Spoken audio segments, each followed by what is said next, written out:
really kind of Elder Curtis to introduce me.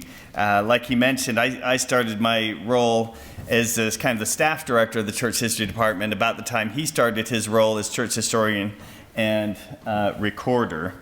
That meant neither one of us knew anything, so we figured it out together. And it was just to have someone of Elder Curtis's good nature and judgment and consecration. I don't know that we've had many general authorities in the history of the church who, the week they went emeritus, put in their mission papers. That tells you something about Lee and Jane Curtis. I wanted to say something about what Jordan had said about the Wilford Woodruff papers. It really is a marvelous collection of material, and we're excited at the church history department to be part of the long-term stewards of this amazing effort. And Jordan talked about the hope that this would reach the rising generations. And I thought I would share a case study of one. And that is how I got into history was through a family association. It was the Jared Pratt Family Association. Jared was the father of Parley and Orson. And when I was young, my dad got the idea. I think he's listening online, so I have to watch exactly what I say. But my dad got the idea that he would find all of the descendants of Parley, Norris, and Pratt and their three brothers. And so he embarked on this project of a couple of decades to find all of these Pratts and record their history and fill in temple work for many of the succeeding generations. And that's really how I got into history, helping with that family history project and then transitioning to church history. So I think you're onto something, Jordan. Also, I love the hymn that we sang, Carry On. I learned just this last week that Carry On was written for the church's centennial. And there's no greater chronicler of the first 100 years of church history than Wilford Woodruff, who saw most of it.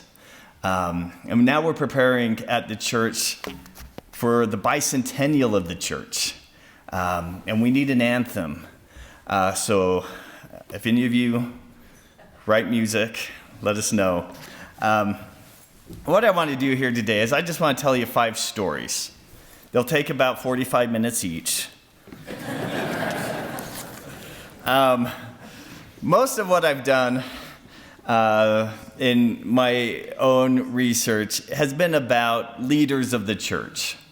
Parley, Joseph, Brigham, they all intersect, of course, with Wilford.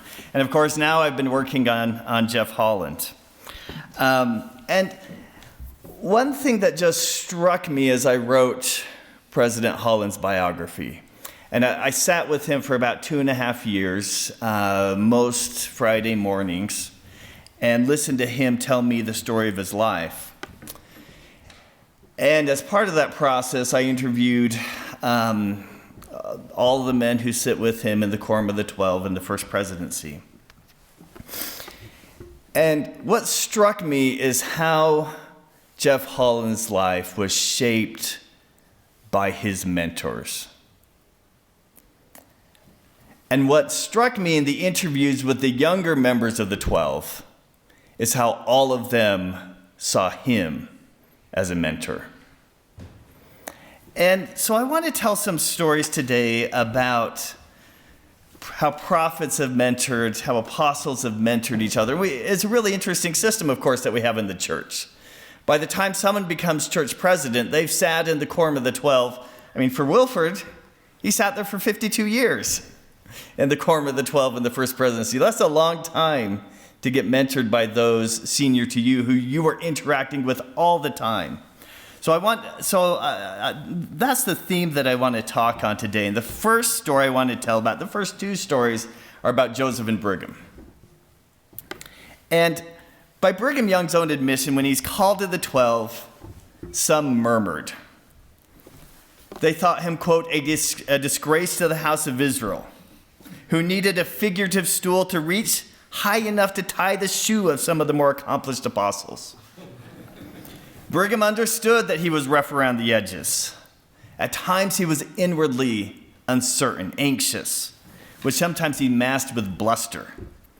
He said, "I used to think until I was 45 years that I had not knowledge, sense, or ability enough to enable me to associate with the men of the world." But he became the ablest Latter-day Saint of his generation, judged by breadth of interest, creativity, force of will, shrewdness, or that knack which some people have to just make things happen. I don't know that our church is seen as equal.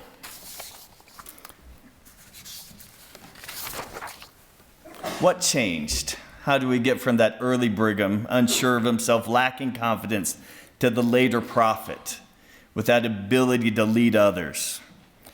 Part of the answer has to do with what Joseph taught him. Joseph had a way of instilling confidence in others, demonstrating trust, recognizing potential, and developing it. So in February 1835, Joseph calls Brigham as one of the first of the 12. The first 12 apostles in this dispensation. That summer, Joseph asked the 12 to serve a mission together. Then the next summer, he asked them to all go off on their individual missions. For 11 of them, he just said, go do what you want. Go find people to teach. For Brigham, he said, go teach your family. This is unusual because all the Brigham siblings were already members of the church. His parents, his father and stepmother, were active members of the church. But he had more than 150 cousins. So he goes to Western Massachusetts and spends the summer bringing a lot of them into the church, including Willard Richards. He baptized him on Christmas Eve, actually New Year's Eve, 1836. Willard said when the sun had laid his face for the last time on 36, he and Brigham passed between the ice and the water. The next spring, Joseph had another mission for Brigham. The previous fall, Joseph and other community leaders had established a type of banking institution in Kirtland. Joseph also operated a store in Kirtland. The proceeds, most of them went to fund the temple. But to stock the store, he had taken out loans from Eastern merchants. And in early 1837, there's a banking crisis. Banks begin to fail. Joseph needs his loans renegotiated. So he's got to choose someone to go east and renegotiate his loans. And within Kirtland, there are businessmen. There are men with experience in banking and finance. But he instead turns to Brigham and Willard Richards. And for 2 months, they go back east, negotiate mostly successfully with merchants and bankers. Why Brigham? He's a skilled craftsman. He paints, makes chairs and other furniture, makes windows. He keeps careful accounts. This is his account book. You can see there on January 3rd, 1837, he's doing work for the Society House, which is the bank. He's painting, he's doing other things. He sometimes hires day laborers. He is not a titan of industry. He's never renegotiated loans. He's never taken out a substantial loan. Neither has Willard Richards. Willard is a doctor. That doesn't mean he went to medical school. It means he's got an interest in herbs and other things that can promote healing. So why? First, I think Joseph knows he can trust them. Brigham is honest. He's proven his loyalty. Second, I think Joseph knows Brigham has potential. He sees through Brigham's rough exterior. And finally, I think Joseph believes that Brigham needs to learn about business for the future. From the beginning, Joseph understood the church was more than a spiritual operation. The vision that God gave him for the church was that it was to be a latter-day Zion, a place, a city. This is not just a denomination, just another church that only had a meeting house. The saints were to gather, build cities, construct temples. That required leaders who understood a thing or two about finances and business. So he sent Brigham to do something he had never done before, something he's not particularly well equipped to do, and something for which Joseph didn't give him much instruction. But Joseph understood that sometimes we grow by stretching. We learn by doing. Joseph also understood that Brigham needed experience with spiritual matters. So this is my second story. The first was faster than 45 minutes. Whenever there is an important moment in the early history of the church's temples, we see Joseph asking Brigham to do something. In the Kirtland Temple, Brigham puts to work his skills as a craftsman. He does the windows. He does other of the interior work. He's present when the great spiritual manifestations happen. In Nauvoo, the first part of the temple to be dedicated is the baptismal font. So the baptisms for the dead can move in from the Mississippi River to a dedicated space. Joseph asked Brigham to do the dedication. He then asked Brigham to raise funds to help push the temple toward completion. In May 1843, Brigham is invited to the upper room of the red brick store in Nauvoo. Joseph had brought in plants so that the upper room of the store would look like the Garden of Eden. And with 8 other men, Brigham experienced a ceremony that became known as the Temple Endowment. Gradually others, both men and women, experience the endowment while the temple is being built. Under Joseph's tutelage, Brigham administered the temple ceremonies to others. After that very first endowment ceremony, Joseph Smith gives Brigham a charge. This is not arranged right, but we have done the best we could under the circumstances. I wish you to take this matter in hand and systematize and organize all these ceremonies. So it's another example of Joseph's trust in Brigham, but here we have a different approach than Joseph's mentoring of Brigham on finances. It's not just go figure it out, Brigham.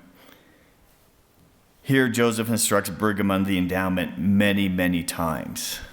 The temple ordinances are central to what the church needs to do. So he includes Brigham in that first group to experience the endowment, then oversees as Brigham administers the endowment to others, a personal, a hands-on tutoring. After the death of Joseph, Brigham had a profoundly important decision to make. It was apparent that the saints would have to leave Nauvoo. Their enemies were too numerous and too powerful. The temple was not close to completion. What should they do? Should they risk violence and stay and complete the temple, knowing that their work, their dedication would be poured into a building that they would abandon? Brigham took the dilemma to the Lord and wrote in his journal, I inquired of the Lord whether we should stay here and finish the temple. The answer was, we should. You see a little bit of a difference in Joseph the Revelator and Brigham the Revelator. At this point, Brigham is getting 2-word revelations. We should stay. Brigham is developing that capacity too, I think. From that moment on, Brigham displayed no doubt. He would leave Nauvoo, but not until the temple was finished. And it's at this point that he begins to do what Joseph charged him to do, systematize the ordinances that will happen in the temple, perfect what Joseph could not fully do in the small space of the upper room of the red brick store. That brings us to story number 3. Now Brigham is the mentor, and Wilford is the one being mentored. Almost from the time he was baptized, the idea that families could be together in the eternities transfixed Wilford. In 1837, he was promised in his patriarchal blessing, if thou wilt claim it by faith, thou mayest bring all of thy relatives into the kingdom of God. A year later, he baptized his parents, sister, and 6 other family members. It was the mentorship of Brigham that partially helped expand Wilford's view of eternal families beyond what he was thinking at that point. After Wilford was called as an apostle, his quorum president was Brigham. And Brigham helped open his eyes to an even larger conception of eternal families. He taught in 1843 that once the Nauvoo temple was completed, I expect we shall be baptized, washed, anointed, ordained for our dead, that they may have a full salvation. We shall be as saviors on Mount Zion. A month later, Wilford records in his amazing journal Joseph Smith's teaching that the saints are to come up as saviors on Mount Zion by building their temples, erecting their baptismal fonts, going forth and receiving all the ordinances upon our heads in behalf of all our progenitors who are dead. As Wilfrid learned from Brigham and Joseph, the redemption of the dead became a doctrine close to his heart. In 1848, he imagined heaven as a place where all shout Hosanna to God and the Lamb with all who go from their graves, with the redeemed of our dead. In 1856, Brigham Young taught about the temple, saying that this priesthood will turn the hearts of the children to the ancient fathers, those which are to come. This chain must not be broken, for mankind cannot be saved any other way. This work will be done in temples in our day and in the days of our children. This is an interesting thing in Wilfrid's journal, because he's not at this meeting when Brigham says this, but he hears about it, and he goes and asks people about it, gets their reports, and then puts those words in his journal. He says that it was one of the greatest sermons Brigham had ever delivered on earth. Like many of the saints, Wilfrid was ecstatic when Brigham announced in 1871 that a temple would be built in Utah. This is almost 2 decades into the construction of the Salt Lake Temple. If you thought the remodel was taking long, so it's just clear to Brigham Salt Lake isn't going to be finished in his lifetime. So he tells the saints in St. George, build a temple. They take about 6 years to do it. And in November 1876, Brigham asked Wilfrid to go down with him for the dedication. The day of dedication is going to be January 1, 1877. Brigham's an old man by this point. He's 76. He's got all sorts of health problems. He can barely walk. In fact, on the day of dedication, they fit him up with a chair with rollers on it. And they have to move. They're going to dedicate the baptismal font area first, and then they're going to dedicate the main floor. Then they're going to walk upstairs and dedicate the ceiling room. And in each of those dedications, 4 strong men are going to pick up Brigham's chair and take it up the stairs. The night before, Brigham spent the evening with Wilfrid, Brigham Jr., and Erastus Snow, another apostle. They are going to be the 3 men who offered the dedicatory prayers. Brigham reads their prayers. They've written them down and says they're good, but they should be longer. They had, I think, better attention spans in those days. The next day, Wilfrid knelt to dedicate the baptistry, while Brigham sat nearby in his chair. A week later, they returned to the baptistry, and Wilfrid entered and baptized Brigham's daughter Susie as the first person to be baptized for the dead in the St. George Temple. Brigham stood by as witness. Soon after the dedication, Brigham asked Wilfrid and a few others, George Cannon and Brigham Jr., a few others, to carefully review, revise, and write down all the temple ordinances. Up to this point, as far as we know, the temple ceremonies had only been oral. Now they would be written. When you have temple ordinances going on in more than one place, you have to be organized. You have to know that they're going to be the same. And Brigham was still fulfilling Joseph Smith's charge to systematize the ordinances. But now he was going to partially pass on that charge to Wilfrid. And they worked together, working on the temple ordinances to be as close to what they felt God would want as possible. When they finished, Brigham told Wilfrid, "Now you have before you an example to carry on the endowments in all the temples until the coming of the Son of Man." And when Brigham left St. George several months later, he asked Wilfrid to remain as the temple president. And in those months before that they were there together, they thought about all the various temple procedures and established patterns that Wilfrid would carry on in the St. George Temple and then later in the Salt Lake Temple. It's a really crucial period of Brigham and Wilfrid working together. I think Brigham mentoring Wilfrid, and of course Wilfrid contributing as well to get the temple ordinances where they needed to be. In those days, of course, in our day, the temple president and the temple matron are a married couple. In those days, that wasn't their establishing patterns. And so Wilford stays as temple president, and Brigham Young's wife, Lucy Bigelow Young, stays as the temple matron, overseeing the women's work in the temple. Of course, as the people in this room know better than anyone, the temple and the work for the dead remain key projects for Wilford for the rest of his life. Now I want to jump forward in time and tell two other stories. The first story about these two men, Spencer Kimball and Russell Nelson.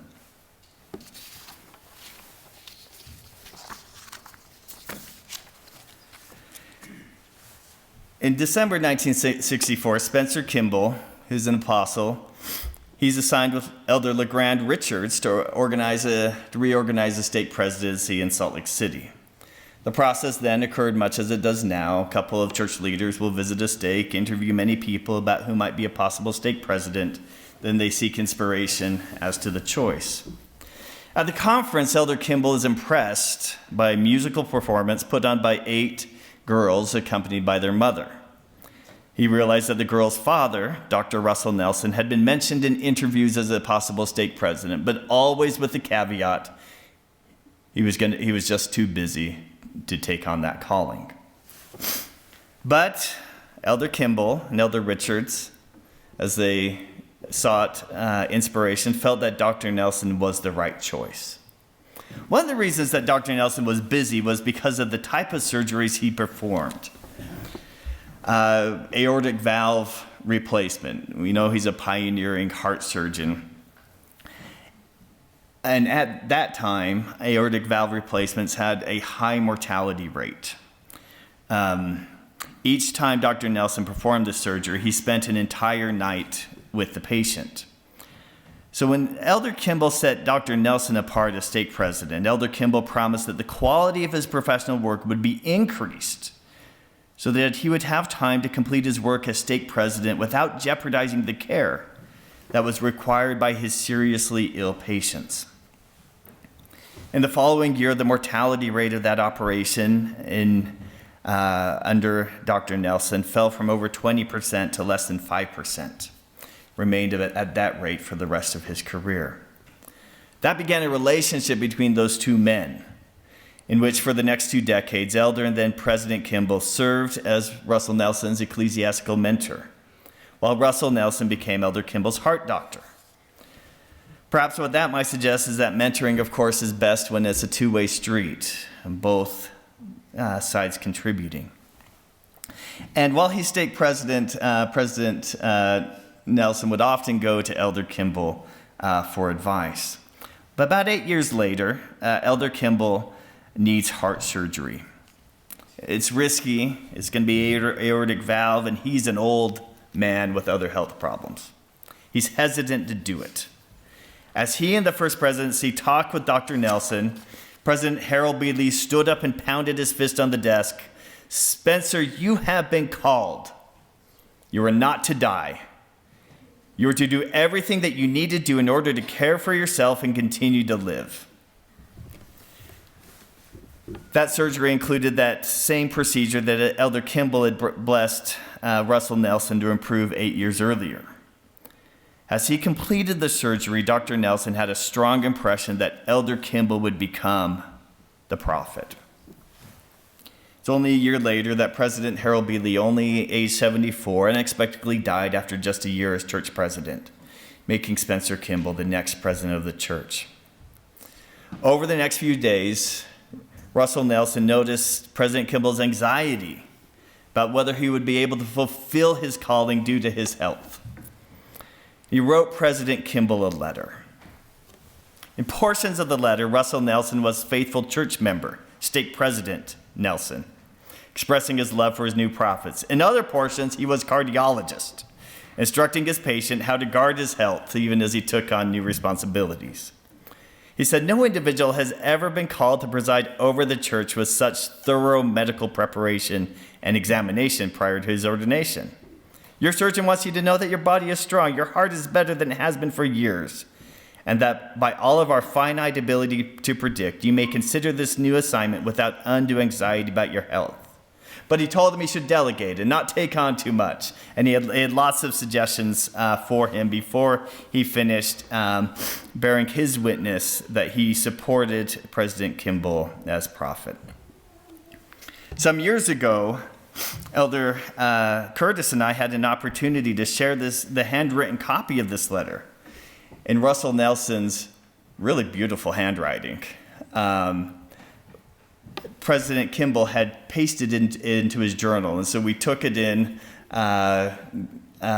during a quarterly visit that we had with the First Presidency, and we were talking about journals, and we just wanted a show and tell. And so we shared this letter with President Nelson. And President Nelson remembered writing it.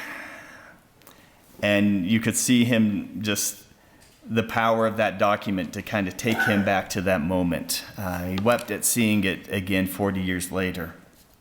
A few years after that, President Kimball called Russell Nelson to his first general church office as Sunday school superintendent. Dr. Nelson and President Kimball often traveled together. Partly Russell Nelson is going as Sunday school superintendent, and partly he's going as physician to help with President Kimball's health. And on one trip through the Pacific, President and Sister Camilla Kimball became sick in American Samoa. Rather than remaining, as his doctor suggested, in American Samoa to recuperate, President Kimball insisted on going to New Zealand, Fiji, Tonga, Australia, and Tahiti, participating in whatever scheduled activities he could whenever his fever broke, including a TV appearance, meetings with political leaders, area conferences, and other meetings. When Dr. Nelson and another doctor encouraged President Kimball to go to the hospital on their return for what turned out to be viral pneumonia, President Kimball said, "You, brethren, just do not understand the urgency that I perceive about the work I must do. You must not hospitalize me and slow the work down." Dr. Nelson reflected a few years later, "I think the most remarkable thing of all was that we watched President Kimball, in spite of his being ill for the majority of our time, carry out his responsibilities fully. His spiritual supremacy and strength drove his body in his illness into submission and complete obedience to his spiritual commands." I'm pretty sure Dr. Nelson never forgot this example of urgency and spiritual strength. There's actually a copy of that letter I mentioned a minute ago. You see Russell Nelson's handwriting, his stationery there, writing on Sunday, December 30, 1973. Of course, it's in 1984 that President Kimball calls Russell Nelson to the Quorum of the 12, along with Dallin Oaks, two appointments that have been pretty important in the last decade of the church. Finally, I want to tell a story about President Holland.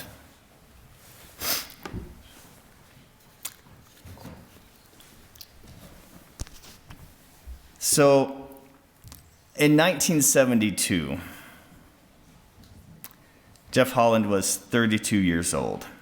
He had just finished a PhD in American Studies at Yale University, and he returned to teach institute while he figured out if he wanted to remain an institute teacher or pursue a different academic career.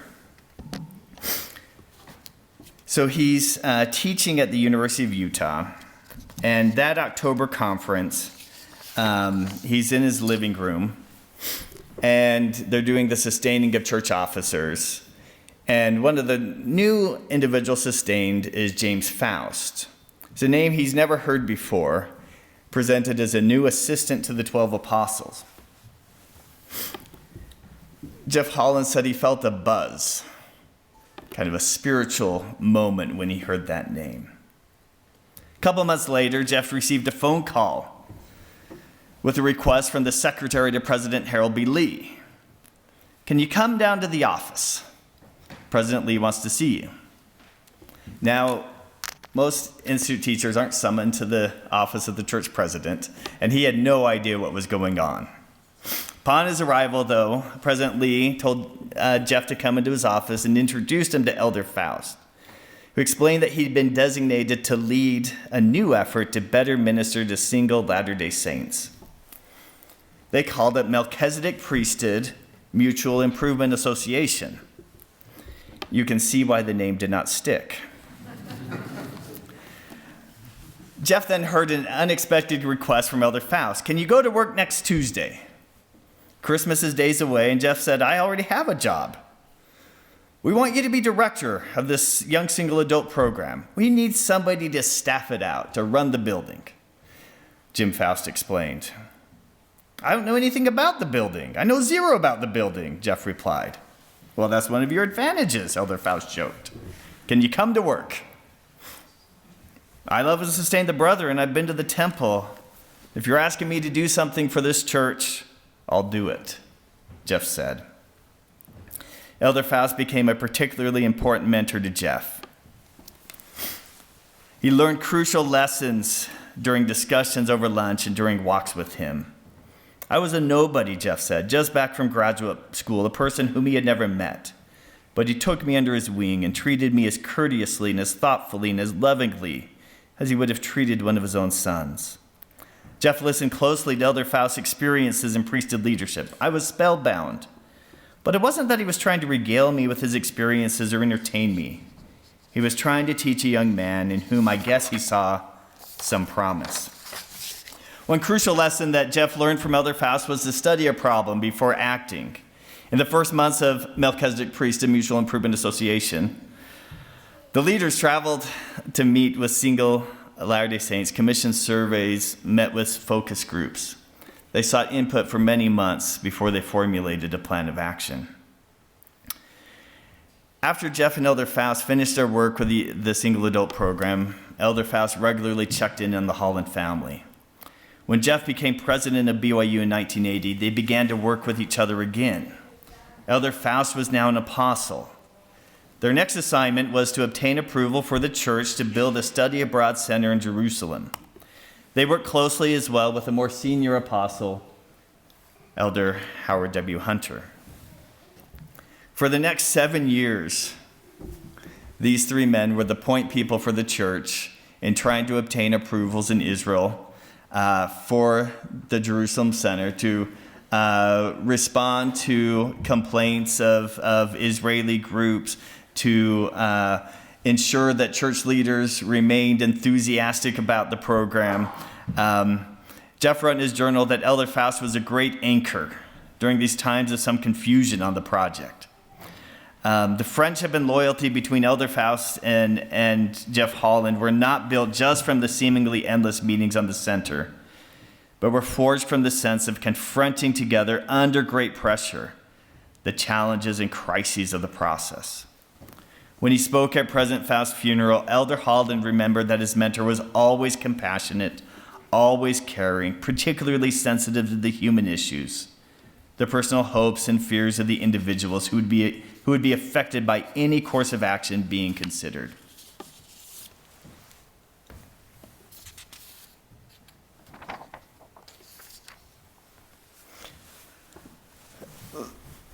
Until he died, President Holland had 3 pictures on right to the side of his desk of 3 mentors in his life. One had been his mission president, Marion D. Hanks, and the other 2 were Jim Faust and Howard Hunter. He just loved these men for what they had been through together. Let me tell you just one other mentoring story that President Holland shared of him and Elder Boyd K. Packer. When Jeff Holland became president of BYU in 1980, served for 9 years, Elder Packer had strong opinions of various controversies at BYU that he frequently shared with BYU President Holland, often in phone calls that would arrive at the Holland home at 5 a.m. Though he did not always agree with Elder Packer's opinion, Jeff had a special place in his heart for Elder Packer. Reflecting on their conversations during long drives and while feeding ducks at Elder Packer's house, Jeff said he just developed this profound love of this man. He called him one of the most interesting men, one of the most complex minds that I've ever known in this world. After Elder Holland had been called as apostle, Boyd Packer was his quorum president. At one point, early in his apostleship, President Packer told Elder Holland that he had been impressed with a recent talk he had given at BYU. He felt I was crisper and cleaner in my choice of language, not given to so many superlatives and extra verbiage, Elder Holland recorded. I was gratified he found anything to praise, he said, in light of what seems to be my regular relationship to him. President Packer does have the virtue of telling us when we fall short. It truly does help. Most of the time, others of us avoid anything negative for fear it will hurt feelings. But he recognized that he had improved more from President Packer's direct counsel than I have from any amount of uncritical praise. We love the latter, but we grow from the former.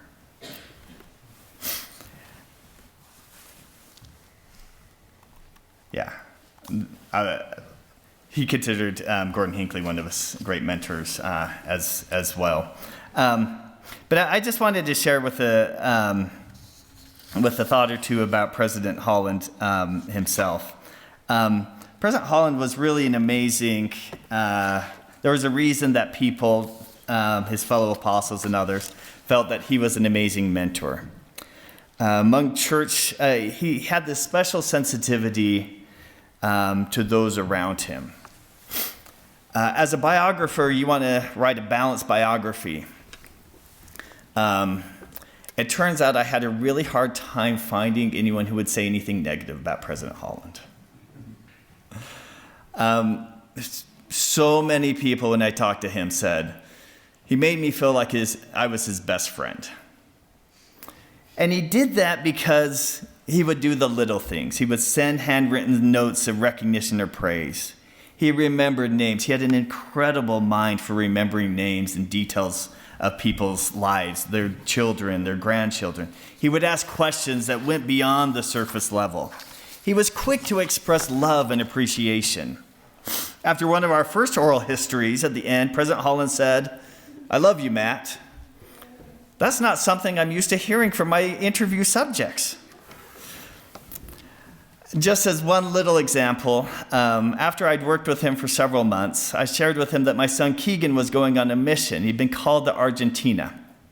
I often did my interviews with President Holland on Zoom, and during one interview, he noticed over my shoulder a book cover from the first book I had written, a biography of Thomas Paine, a non-Latter-day Saint who defended the saints in the 1800s. He said he wanted to read the book, so I sent him a copy. When we next met, he told me he'd like to pay me for it. I told the president that's a gift. So a few days later, Keegan received in the mail a handwritten note with two $20 bills that said, "Keegan, this is a donation for your Thomas L. Kane Memorial Mission Fund." He just had that way about him. He had the capacity to see the individual who was before him, make them feel valued, make them feel heard. We really do have an incredible system in the church, I think, for putting us all the time in relationships with other people. In relationships in which we are mentored, in relationships in which we mentor. Think about missions. My daughter, Elsie, has been in the Washington, D.C. South Mission speaking Persian. She got there in July. First, she's with a senior companion. She's being mentored. 5 months later, she's the senior companion. And now she's doing the mentoring. And of course, it's always both ways, right?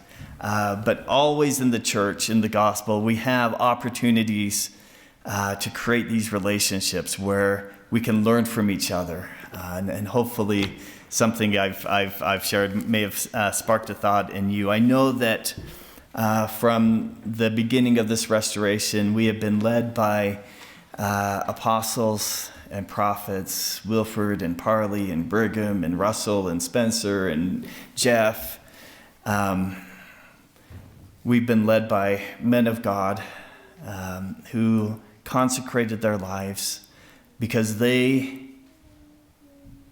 had a witness of Jesus Christ. And it's my hope and testimony that we can all have that witness as well. In the name of Jesus Christ, amen.